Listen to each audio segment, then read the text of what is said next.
Ayan, good day mga migs. Ayan, magpapagawa ako ng breakfast.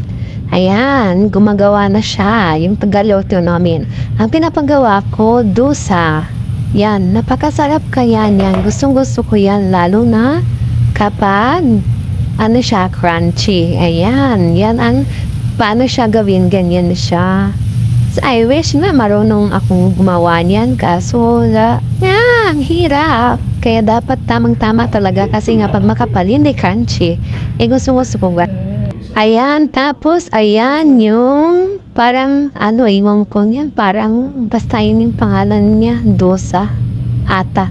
Tapos ayan, nilagyan nila ng oil para medyo hindi naman siya masyadong dry ata Tapos, ayan, inaantay ko na lang siya na magiging brown siya.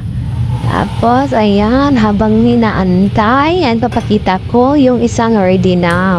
Ang sarap. Yan ang almusal ko. Favorite ko talaga yan siya. Ayan, gawin mo na. Bilisan mo at gutom na ako. Tapos, ayan siya. Yun yung tea ng amo kong babae. Ginaganyan nila. Ang daming mga sangkap sa loob. Ganyan talaga pag Indian na lahi ata. Kung ano-anong mga spices ang nilalagay sa inumin nila Pero sabi na, daw yun, healthy. Tapos ito yan. Ready na siya. Let's see.